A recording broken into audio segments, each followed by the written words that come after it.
नमस्कार, मी डॉक्टर मंजुषा मेश्राम, शासकीय आयुर्वेद महाविद्यालय वरुणालय नांदेड येथील प्रसूतीतंत्र व स्त्रीरोग विभागातर्फे जागतिक स्तनपान सप्ताह अंतर्गत आज आपण स्तनपानाविषयी माहिती जाणून घेणार आहोत। जागतिक स्तनपान सप्ताह 1 ऑगस्ट ते 7 ऑगस्ट या कालावधीमध्ये साजरा केला जातो। या कार्यक्रमासाठी मार्गदर्शक म्हणून लाभलेले महाविद्यालयाचे आदरणीय अधिष्ठाता डॉक्टर पाटील सर, तसेच रुग्णालयाचे प्रमुख निवासी वैद्यकीय अधिकारी डॉक्टर पाटील मॅडम व प्रसूतीतंत्र स्त्रीरोग विभागाच्या विभाग प्रमुख आदरणीय डॉक्टर चौधरी मॅडम यांचे मी प्रथम आभार मानते।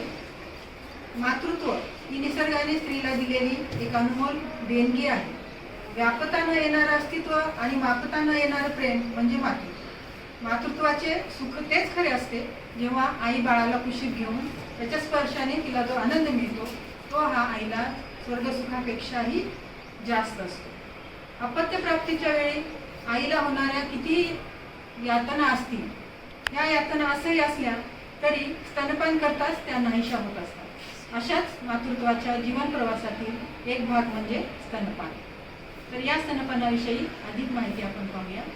स्तनपान सप्ताहाचे उद्दिष्ट असे आहे की प्रसूता स्त्रीने तिच्या बालकास स्तनपान करावे। समाजामध्ये काही चुकीचे गैरसमज असतात ज्यामुळे स्तनपान काही स्त्रिया करत नाहीत। तर अशा स्त्रियांनी जर स्तनपान केले नाही तर बालकामध्ये कुपोषणासारखे आजार होतात आणि बालकाची रोगप्रतिकार शक्ती कमी होते, तसेच विविध आजाराला हे बालक बळी पडत असते। हेच या सप्ताहाचे उद्दिष्ट आहे। तसेच या स्तनपानास सर्वांनी दृढतापूर्वक समर्थन देणे। यामध्ये नोकरी करणाऱ्या महिलांचा एक विशेष उल्लेख करावासा वाटतो। अनेक महिला ह्या नोकरी करत असतात आणि नोकरी करत असताना स्तनपान करण्यासाठी त्यांना अनेक अडचणींना सामोरे जावे लागते। त्यामुळे काही स्त्रिया ह्या स्तनपान करत नाही। तर अशा महिलांमध्ये स्तनपानाविषयी जागरूकता निर्माण करणे हे एक स्तनपानाचे उद्दिष्ट आहे। स्तनपानाचा कालावधी। स्तनपानाचा कालावधी हा कसा असावा, किती असावा याच्याबद्दलही आपण माहिती घेऊया। सद्य प्रसूता झालेल्या स्त्रीने बालकाचे प्राणप्रत्यागमन झाल्यानंतर 1 तासामध्ये स्तनपान करावे। याचा कालावधी हा 6 महिने ते 2 वर्षापर्यंत सांगितलेला आहे। स्तनपान हे बालकाच्या गरजेनुसार करावे, म्हणजे ज्या ज्या वेळेला बालकाची गरज आहे, बालकाला दुधाची आवश्यकता आहे, अशा वेळेस आईने बालकाला स्तनपान करावे। परंतु काही महिला किंवा काही माता अशा असतात की ज्या नोकरी करण्यासाठी बाहेरगावी असतात, बाहेर पडतात। तर अशा महिलांना दर 2 तासांनी बालकाला दूध पाजणे शक्य होत नाही। अशा महिलांनी त्यांच्या स्तनातील जे दूध आहे ते दूध स्वच्छ निर्जंतुक केलेल्या बॉटलमध्ये काढून ते ठेवू शकतात। नॉर्मल टेम्परेचरला ते 7 ते 8 तास राहू शकतं आणि फ्रीजमध्ये ते 2 दिवस राहू शकतं। असे हे काढलेले दूध हे बालकाला पाजण्यास योग्य असू शकते व असते। प्राकृत प्रसव झाल्यानंतर आपण लगेच स्तनपान करतो, पण एखादी स्त्री जर समजा कृत्रिम प्रसवाने प्रसूत झालेली असेल, म्हणजे तिचं सीझर झालेलं असेल, तर अशा स्त्रीने कधी स्तनपान करावे? तर डॉक्टरांच्या सल्ल्याप्रमाणे आवश्यक ती भूल कमी झाल्यानंतर त्या स्त्रीला सुद्धा स्तनपान करण्यास सांगावे। स्तनपान का करावे? स्तनपानामुळे बालकाचे संरक्षण आणि संवर्धन होत असते। म्हणजे स्तनपान केल्यामुळे बालकामध्ये जी काही प्रतिकारशक्ती वाढते, रोगप्रतिकारशक्ती वाढते, ते आईच्या दुधामध्ये असणाऱ्या घटकांमुळे वाढते। असे कोणते घटक असतात जे आईच्या दुधामध्ये आपल्याला पाहायला मिळते? तर आईच्या दुधामध्ये इम्युनोग्लोबिन्स भरपूर मात्रेत असतात आणि याच्यामुळे बालकामध्ये रोगप्रतिकारशक्ती वाढते। तसेच या दुधामध्ये प्रोटीन्स असतात, लॅक्टोज असते, calcium, magnesium, potassium, sodium, iodine, तसेच फॅट, लॅक्टोज, कॅसिन यासारखे घटक हे मातेच्या दुधामध्ये भरपूर प्रमाणात असतात आणि याच्यामुळेच बालकाचे संरक्षण पण होते आणि संवर्धन पण होते। म्हणजे बालकाची चांगल्या प्रकारे वाढ होते, त्याचा सर्वांगीण विकास होतो। स्तनपान करणाऱ्या बालकांची बौद्धिक क्षमता ही आपल्याला अधिक असलेली आढळते। स्तनपानामुळे केवळ बालकाचे पोषणच होत नाही तर बालकास जीवन मिळते। मातेचे स्तन्य हे बालकास सुपाच्य असते, पौष्टिक असते आणि ते सहज उपलब्ध असते। स्तनपानामुळे आई व बालकामध्ये भावनात्मक संबंध हे दृढ होत असते। आता आपण पाहू स्तन्य म्हणजे काय, म्हणजेच मातेचे दूध कसे असते। मातेचे दूध हे 3 प्रकारे आपण वर्गीकरण त्याचे करता येईल। पहिलं जे म्हणतो आपण त्याला फर्स्ट मिल्क म्हणजे कोलेस्ट्रॉल, ज्याला बोली भाषेमध्ये चिकाचं दूध असंही म्हटलेलं आहे। हे चिकाचं दूध म्हणजे घट्ट असं पिवळसर असतं। प्रसूता झालेल्या स्त्रीमध्ये तिच्या स्तनामधून लगेच अशा प्रकारचा घट्ट चिकट असा स्त्राव येत असतो, त्याला आपण कोलेस्ट्रॉम म्हणतो. आणि हे कोलेस्ट्रॉम जे आहे ते अतिशय लाभदायक असतं बाळासाठी, कारण याच्यामध्ये बाळाची रोगप्रतिकार शक्ती ही वाढत असते. हे कोलेस्ट्रॉम जे असतं ते प्रसूत झाल्यापासून पहिले 5 दिवस सतत स्त्रावत असतं आणि त्यामुळे हे कोलेस्ट्रॉम जे आहे, हे चिकाचं दूध जे आहे ते बाळासाठी उपयुक्त असतं. त्यानंतर आपण म्हणतो की पहिले 10 ते 15 दिवस याला ट्रान्झिशनल मिल्क असं म्हणतात. याच्यामध्येही भरपूर पौष्टिक असे घटक असतात आणि त्यानंतर आपण मॅच्युअर मिल्क असं म्हणतो.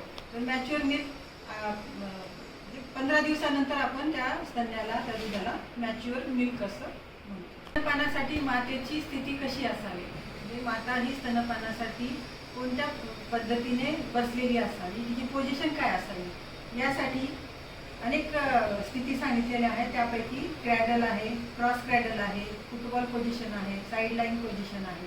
म्हणजे आईने बाळाला मांडीवर घेऊन सुयोग्य अशा स्थितीमध्ये बसावे, शांतपणे स्तनपान करावे. सुरुवातीच्या दिवसामध्ये आई लेड बॅक पोझिशन म्हणजे पाठ टेकवून देखील बसू शकते. ही पोझिशन 40 डिग्रीपर्यंत असणे आवश्यक आहे. बाळाचे पोट आईच्या पोटाशी जोडलेले असावे, बाळाचं डोकं आईच्या छातीशी जोडलेले असावे. एका हाताने बाळाचे तोंड निप्पल जवळ आणावे, दुसऱ्या हाताने ब्रेस्टला सपोर्ट करावा. या गोष्टीकडे लक्ष द्यावे की बाळाचे तोंड केवळ निप्पलमध्येच नाही तर बाजूला असलेल्या एरिओलाचा पूर्ण भाग हा कव्हर करेल. या पोझिशनमध्ये बाळाला पकडण्यास आईला जास्तीची मेहनत करावी लागत नाही. या पोझिशनमुळे काय होतं की बाळ आणि आई दोन्ही शांतपणे बसू शकतात. आईने बाळाला स्तनपान करण्या अगोदर तिच्या स्तनाची स्वच्छता करणे आवश्यक आहे. स्तनपान हे दोन्ही स्तनातून करणे आवश्यक आहे. स्तनपान झाल्यानंतर बाळाला बर्पिंग करणे म्हणजे बाळाची ढेकर काढावी. दूध पचण्यासाठी ढेकर आवश्यक असते, त्यामुळे बालकामध्ये आधमान यासारखे लक्षणं दिसत नाही. काही प्रसूती ह्या प्रीमॅच्युअर असतात, उदाहरणार्थ त्याला आपण प्रसूतीपूर्व म्हणतो. काही प्रसूती ह्या प्रीमॅच्युअर असतात. अशा वेळीस आईला स्तनामधून दूध यायला वेळ लागतो. तर कांगारू मेथड अशी एक मेथड सांगितलेली आहे की ज्याच्यामुळे आईचा आणि बालकाचा त्वचेशी संबंध येतो आणि या त्वचेशी संपर्क आल्यामुळे आईच्या स्तनांमधून मिल्क सिक्रिशन्स हे लवकर होते. स्तनपानामुळे बालकास होणारे फायदे काय आहेत ते बघूया आपण. पण याच्या अगोदर पाहिलेलेच आहे की स्तन्य हे बालकासाठी पूर्ण आहार आहे. स्तनपानामुळे रोगप्रतिकार शक्ती वाढते, बालकाचे संरक्षण होते, संवर्धन होते, बालकाचा बौद्धिक विकास होतो. स्तनपानामुळे बालकाला जसे फायदे होतात तसेच स्तनपानामुळे मातेला सुद्धा फायदे होत असतात. तर ते कोणते फायदे आपण बघूया. स्तनपानामुळे काय होतं की जो काही मातेला थकवा आलेला असतो, ताणतणाव आलेला असतो तो दूर होतो. तसेच स्तनाच्या, गर्भाशयाच्या, अंडाशयाच्या कर्करोगाचा धोका हा कमी होतो. स्तनपानामुळे गर्भाशय आकुंचन पावते आणि ते पूर्वस्थितीमध्ये येण्यास मदत होते. तसेच स्तनपानामुळे प्रसूतीनंतर होणारा जो काही अतिरिक्त रक्तस्राव आहे तो कमी होतो. स्तनपान हे प्राकृतिक गर्भनिरोधक आहे. स्तनपान सुलभ आहे, कोणत्याही पूर्वतयारीची आवश्यकता नसते आणि या स्तनपानामुळे उतार वयामध्ये हाडांच्या ठिसूळपणापासूनही संरक्षण होते. स्तनपान हे आर्थिकदृष्ट्या बचत करणारे आहे. स्तनपान केवळ बाळासाठीच नाही तर आईसाठीही फायदेशीर आहे आणि ते संपूर्ण समाजासाठीही फायदेशीर आहे. आईचे दूध हे सहज उपलब्ध असते, म्हणजे त्याला कोणतीही किंमत मोजावी लागत नाही. पण तुम्ही फॉर्म्युला फीड जर केलं तर त्यासाठी आर्थिकदृष्ट्याही तुम्हाला खर्चिक असतं. ते खर्चिक असलं तरी पण त्यापासून बालकाला हे संक्रमण होत असतात, ॲलर्जी होत असते, त्यापासून अनेक व्याधी होऊ शकतात. त्यामुळे फॉर्म्युला फीड करू नये. नैसर्गिकदृष्ट्या आईला जे काही दूध येतं, जे स्तन्य येतं ते बालकासाठी पौष्टिक असतं, म्हणून त्याचाच उपयोग करा. स्तनपान देणाऱ्या मातेचा आहार कसा असावा. मातेने सकस ताजा असा आहार घ्यावा, ज्याच्यामध्ये सर्व घटकांचे योग्य प्रमाण असावे. आईने दररोज दूध सेवन करावे, द्रव पदार्थ भरपूर घ्यावेत, तसेच सर्व जीवनसत्व म्हणजे विटॅमिन्स, मिनरल्स आणि आयर्नयुक्त असा हाय प्रोटीन डाएट घ्यावा. ज्याच्यामध्ये आपण म्हणू शकतो की अळीव सारखे पदार्थ आहेत, डिंक आहे, खसखस आहे, मेथी आहे, तीळ आहेत, नारळ आहे, बाजरी, मेथी, बडीशेप, बदाम यासारखे अन्नपदार्थ मातेच्या आहारामध्ये नियमित असावे. बाळाला स्तनपान केल्यानंतर ते आईचे जे दूध आहे ते बाळाला पुरेसे आहे का हे कसे ओळखावे? तर 2 स्तनपानाच्या मधल्या काळात बाळ हे शांत झोपत असतं, रडत नसतं, दिवसातून 10 ते 12 वेळा शी सू करतं आणि बाळाच्या जन्मानंतर 15 दिवसानंतर आपण वजन केलं तर ते जन्माच्या वजनाच्या जास्त असतं. आतापर्यंत आपण असं पाहिलं की आईने बालकाला स्तनपान करावे, पण अशा काही अवस्था आहेत की ज्याच्यामध्ये मातेने बालकास स्तनपान करू नये. तर त्या कोणत्या आहेत? जर मातेला गंभीर आजार आहे, कोणत्या प्रकारचा? Untreated HIV positive, active tuberculosis, Parkinson's disease यासारखे व्याधी असतील तर आईने बालकास स्तनपान करू नये. तसेच आई कोकेन सारखे ड्रग सेवन करत असेल, अल्कोहोल सेवन करत असेल तरीही मातेने बालकास स्तनपान करू नये. बालकास समजा गॅलेक्टोसेमिया असेल म्हणजे काय, तर बालकाला आईचं दूधच पचत नाही, तर अशा वेळेसही बालकास आईने स्तनपान करू नये. किंवा मातेला एखादा दुर्धर आजार असेल आणि त्यासाठी केमोथेरपी सारखी ट्रीटमेंट चालू असेल किंवा मातेच्या स्तनावर हर्पिस सिम्प्लेक्स सारखे लिजन्स असतील तर अशा कंडिशनमध्ये आईने बालकास स्तनपान करू नये. नैसर्गिकदृष्ट्या आईला स्तनामधून भरपूर प्रमाणात दूध येत असतं, पण अशी काही कारणं आहेत किंवा अशा काही अवस्था असतात की ज्यामुळे त्याचा परिणाम आईच्या दुधावर होत असतो, जेणेकरून बालकाला योग्य प्रमाणामध्ये दूध मिळत नाही. तर अशी कोणती कारणं आहेत?